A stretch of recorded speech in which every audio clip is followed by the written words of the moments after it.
আসসালামু আলাইকুম ফ্রেন্ডস। আমার বোন নাকি আজকে ২৫০ থেকে ৩৫০ টাকা দামের সেই ড্রিম কেকটা ১০০ টাকায় বানিয়ে দেখাবে। তো সেই ভিডিওটাই আজকে আপনাদের সাথে শেয়ার করতেছি যে আসলে এটা দেখতে কেমন হয়েছিল এবং খেতেও কেমন হয়েছিল। তো তার জন্যই সে হচ্ছে ৩টা মাফিন কেক নিয়ে নিয়েছিল। সেই মাফিন কেক হচ্ছে ছিঁড়ে গুঁড়া গুঁড়া করে নিয়েছে আমার দ্বারা। তারপরে সে ভাইরাল ফোনাল্ডো চকলেটটা নিয়ে আসছে, সেটাকেও আমার দ্বারাই কেটে নিয়েছে। নেওয়ার পরে এটা লিকুইড করে নিল। লিকুইড করে নেওয়ার পরে আমাদের কাছে কিছু হচ্ছে কাপকেক বানানোর মোল্ড ছিল।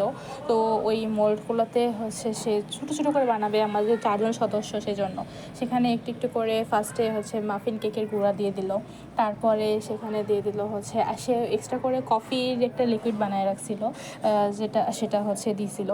দেওয়ার পরে দেন হচ্ছে এখানে সে আবার তার ফেভারিট একটা চকলেট বিস্কিট, যেটা হচ্ছে আমাদের সবার কাছে বিখ্যাত 10 টাকা দামের সেই চকোফান হচ্ছে সে এটার উপরে দিয়ে দিল। আমি ভাবলাম যে এটা দিচ্ছি, সেটা দিলে কেমন লাগবে, যাই হোক ভালো লাগছে। তো তারপরে হচ্ছে এখানে সে 35 টাকা দামের আইসক্রিম অ্যাড করছে। আইসক্রিম অ্যাড করার পর আমি তাকে হেল্প করলাম আইসক্রিমগুলো একটু ছড়াতে, যদিও এটা আলতো আলতো গলে গেছিলো। তো গলে যাওয়ার পরে হচ্ছে এটা সব থেকে ছড়ে গেল। তারপরে সে তার উপরে আবার তার সেই বানানো কফি লিকুইডটা দিয়ে সেটার উপরে হচ্ছে কেক দিয়ে দিছে।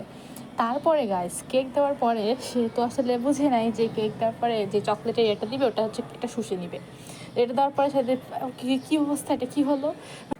সে ভেবেছিল যে হচ্ছে এটা দিয়ে সে ড্রিম কেকের উপরে যে শক্ত লেয়ারটা থাকে, যেটা ভাঙতে হয় আর কি, ওইটা সে বানাবে। কিন্তু হঠাৎ করে দেখে যে এটা হয় না, এটা তো সব কেক শুষে নিয়ে নেয়। দেন আমি বললাম যে থাক, আপাতত এভাবেই থাক। তো এটা তারপরে ফ্রিজ করার পরে যা খেয়ে বুঝলাম যে ১০০ টাকা দামের জিনিস তো ১০০ টাকা দামের মতোই স্বাদ হয়েছে আর কি।